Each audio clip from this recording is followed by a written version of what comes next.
So we've all been there. Doing your deed, watching your favorite YouTube videos. Yeah, then the lights go out because you're sitting too damn still. So we're going to show you how to fix this with your own inexpensive DIY ESPHome sensor. Move the rug so you don't bust your butt on the floor, okay? You're trying to come back and forth. Now, run back and forth, try to run in and run out. Go fast. You did it anyway.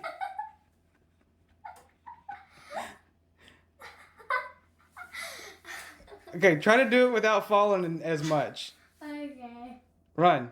Run and come back. It still gets you, huh? Pretty damn quick for mmWave. No additional PIR sensor needed, and it's a freaking $10 damn sensor. Well, then you got to add the ESP, but that's not expensive at all. Pretty awesome, and you can see my sexy legs. I haven't been this excited about a damn sensor quite some time, especially a $10 sensor too. And you can build it yourself and then say, I built that shit. So for part 2 of the awkwardness of this video, laying in the tub here, yes, I am fully clothed, so no need to report the video. We were clothed in the other part as well. But if you see the movement, I can hold my breath and get it to go to clear. But then when I breathe again, it goes to detected, showing movement, but the occupancy stays triggered. But pretty cool little thing you can do just off of a sensor in the ceiling. That's pretty badass. How did I come to want to do my own without, buying something built, ready to go? Well, I like to do in my bathroom, I like to have motion. If you've been around the channel, you've seen some of my little bathroom sensors that I've done. I put up in the ceiling that have a PIR, which is that passive infrared. And then, you do have the temperature humidity, and that way the humidity gets too high that you can turn on the vent, and that way you don't have all that moisture buildup, which is bad for your bathroom. And it's fully automated because, your other guests, they don't turn the bathroom vents on. And the only problem with that, of course, is if you sit very still for some PIRs, then, of course, the light turns off. And if you're doing your deed and everything and whatnot, and yes, Hef, I'm going to say whatnot for you quite a lot and whatnot. But especially if the wife is taking a bath and just soaking and you have the lights go off, yeah, that's not a very good WAF. This one was the one I built a while back, and all I was doing was just taking a decor faceplate. I know not everybody's in the US, but I could basically take just a blank faceplate, whatever your wiring standard is, and then I have it in a box up in my ceiling, and I'm able to run low voltage to it. And then I just have an ESP chip. This is the ESP8266 on the bottom, and I just have DuPont connectors. And if you're not sure, you never seen DuPonts, they're pretty damn simple. See these little jumpers? These are already pre-made. There's no soldering. There's no weird wiring. You just plugging and playing and following a couple things of like, hey, where's the positive go? Where's the negative go? So these just pop on and pop off. And it's pretty much that simple. Now, the only problem is if you do it a lot and you pull them on and off, the little spring will wear out. But hey, you can take your glue gun. Yeah, this is a wonderful little invention, and throw just a little dab of hot glue on it, and it will stay there until the next time you have to pull it down and want to maybe change it like we're doing here.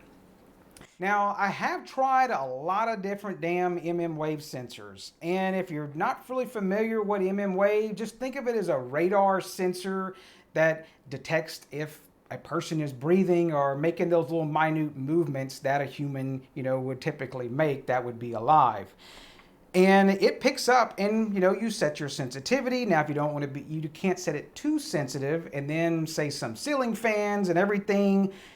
But once you kind of get things tweaked, it works damn awesome. The LD1125 is around $10 to $12 US. And it's a pretty small size. I mean, look, the comparison of the ESP chip, it's smaller than it. Now, the only thing that's going to be weird about it is the pins on the back. You need the smaller, I think they're 2 mm, but I probably need to correct if I don't get the size right. There's some smaller DuPont jumper ends. And they do make these, you can made up already, but you can see the different size.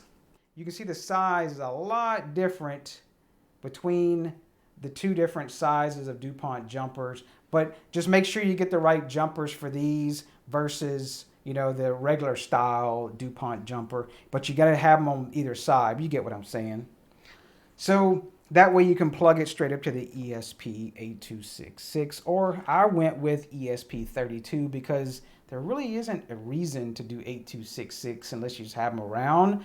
I prefer to go ESP32.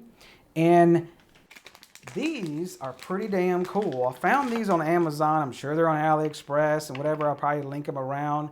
It's your regular little old school micro USB. This is pretty cool because this is the whole wire. You can take, and it is, if you can see the stuff here, probably look pretty close. You're just going to see the positive and negative. And that way you could run whatever wire over to it, you know, like a low voltage wire into that box. And then you could come up with your wire here and plug it in and go just like that. Now, I did mention humidity. Well, how the hell are you going to get humidity, Travis? Well, that's like this. There's some other sensors.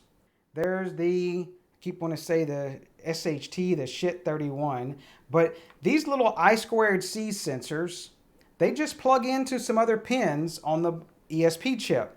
And there's I like the BME. The BME 280 works really well for humidity, but there's also the AHT21 that I've tested, and of course that SHT31. And I'll leave all that below. Some of them you can get them pre-soldered, but some of them do not come with the pin headers soldered on. So just be aware of that when you're purchasing them.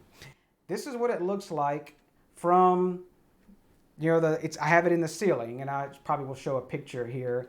And this one I just have the BME 280 in there, and I just drilled a small hole, as you can see there, and that's the only thing I have exposed is the sensor of that to pick up that humidity.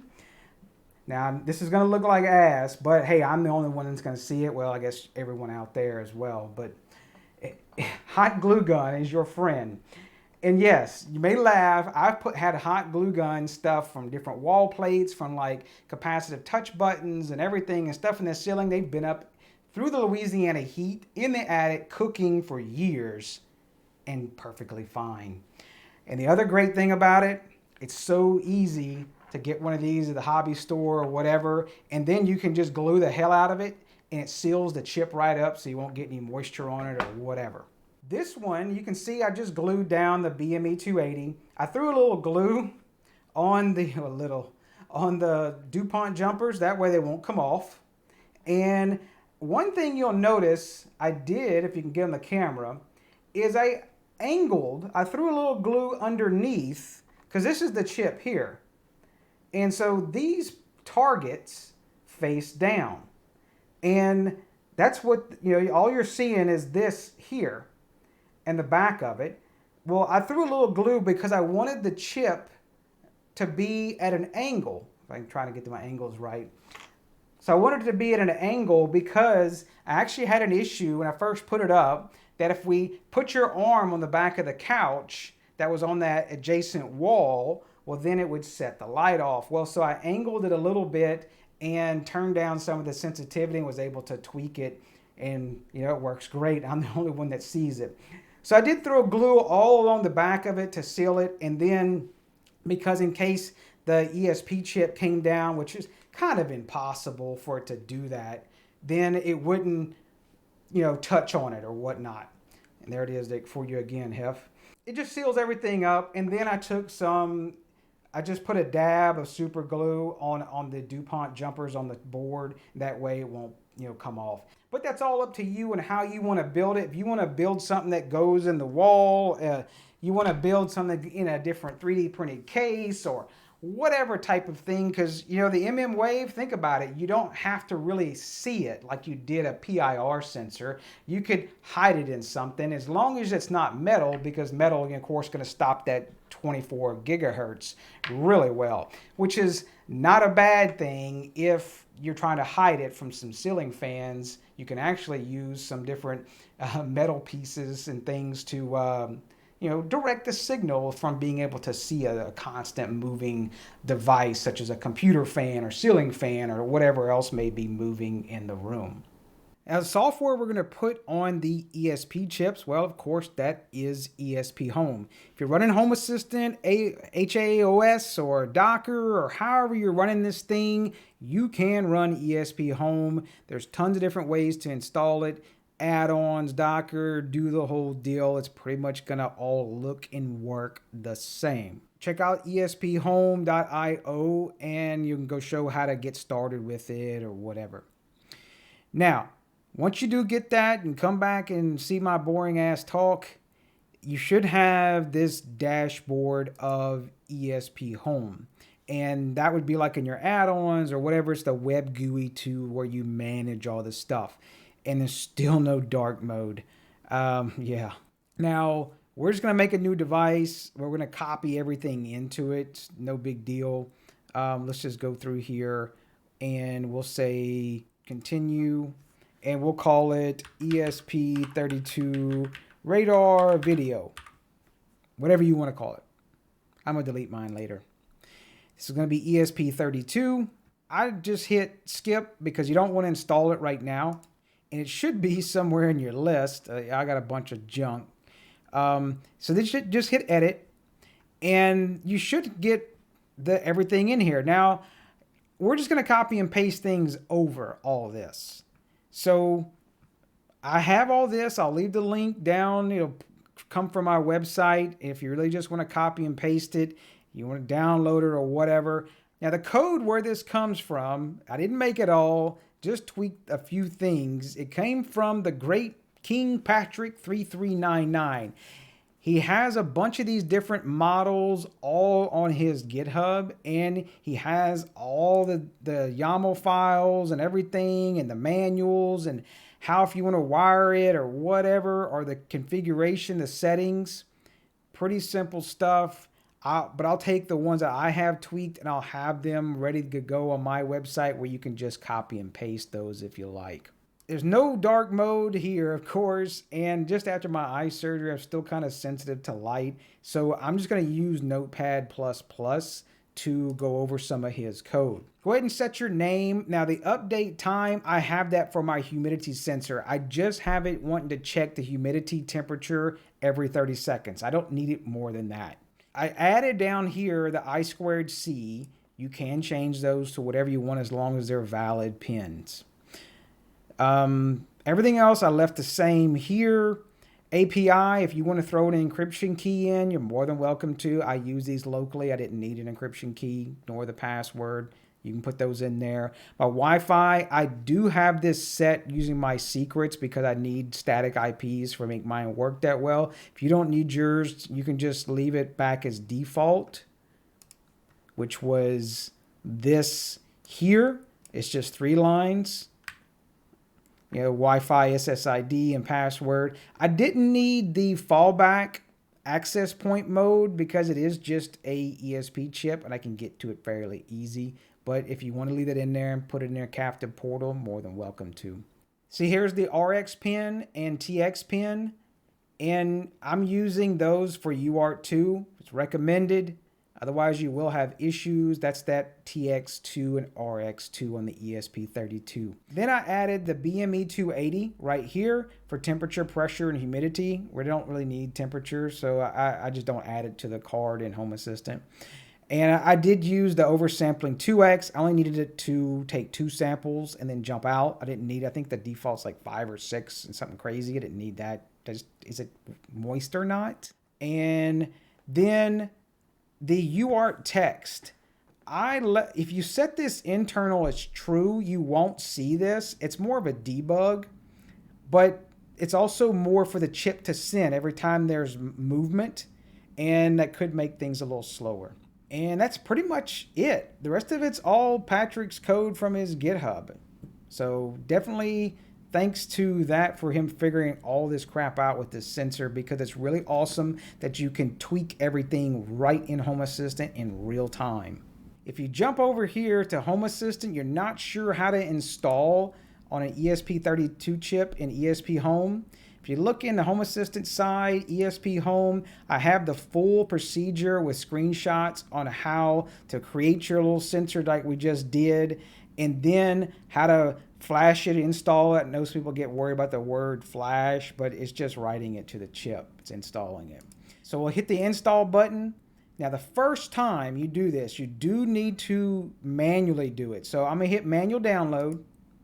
Now, you want to use modern format. Now, it will take some time to build depending on what you're building this on. Just go do something else and just come back and check on it. Now, if you change some other things a little bit later, a lot of times it will just change that small pieces and cache what it built, and it'll build a lot faster. So once it's done compiling, it will automatically download to the computer.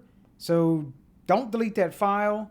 But if you head over, and probably the easiest one that's non-geeky is the web installer for ESPHome. And if you just look at, you can go here, it says install ESPHome factory bin via web browser. That's on my website again. We're just going to go here. Now, at this point, do plug in.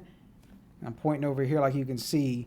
But you can see I've got my USB cable plugged in, and I do need to plug that into the computer. Should not, but sometimes some of the ESP32s, you do need to hold down the boot button while applying power for a few seconds. But most of them, you don't have to do that. So we'll go ahead and try it with this one. We'll go here, and oh look, this works with dark mode, but it looks really, really funky. But whatever.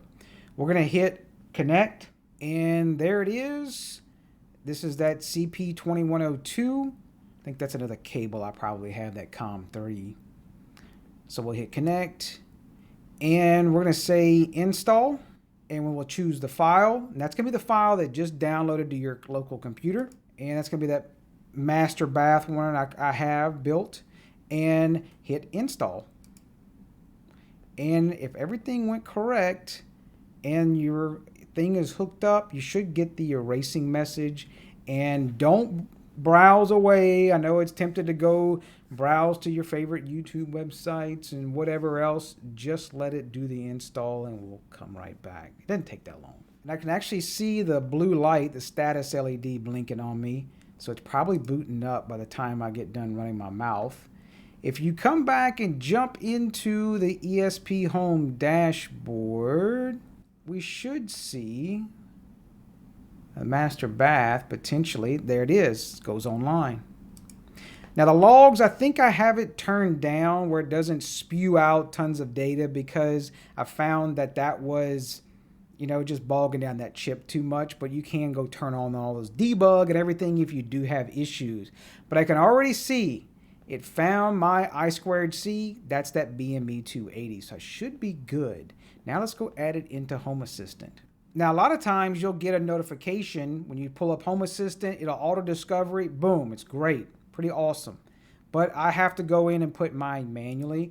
If you have to do that, I'm going into integrations and adding ESPHome, and I'm putting in that IP address and hit submit. There we go, ESP32 master bath. And we'll go ahead and we'll call it in the area the master bathroom. We'll be good at doing that. And hit finish. And we should see it down here. There's the device. Give it a little bit. Sometimes I have seen this page take a little bit to load. And then we'll go ahead and we'll say add to dashboard. And you can see everything's working. Got humidity, got the temperature, and the distance. The way this is laid out, you can see, now this is my one that I have working and tweaked and everything. And what's the cool thing about this is you can go ahead and install this, and you can go sit there with your phone and play with these little sliders and just walk away, let it reset. It re-triggers, come back in. you can all do it in real time. Unlike, say, some of those other sensors, this is pretty badass where you can do all this. Now, the MTH, MTH2, MTH3, that's the different, I guess the other one they call it gates, but that's the distance for sensitivity. MTH1 is 0 to 2.8, and then 2.8 to 8, and then 8. And I do believe the sensitivity, the higher you slide the slider, is the less sensitive it is. See, on this particular one in this bathroom, I got a small front bathroom. I didn't need like 8 meters of distance, and I didn't want it reading 8 meters because then that's going to go well beyond that room and trigger. So I set them all the way like don't be sensitive at all. And then I even set, this is the max distance. I even set the max distance to 1.9. That's kind of where I needed it to be so I could catch the tub, and it has worked out well. Now, you're going to play around with yours. There's also the movement, clearance time, and then I think that's the direction. Let me go back on, let me see what that is. Yeah, move occupied to clearance waiting time, and then move to occupied waiting time. And really, you just got to go in and go play around with these and watch the sensors. But it's not that crazy to do because there's not a whole lot of stuff to mess with, really. So it's pretty simple to mess around with. And then you can drive all your automation straight from it. And I love this damn thing. So go build one. Dude, it's badass. Trust me. It has changed stuff. And it's not that expensive to do. All right, dude. So we turned the blind. All right, dude. So we turned the clearance time and the movement time way down. Now I want you to go trick the light like you did the last one. Go in there and try to sit still.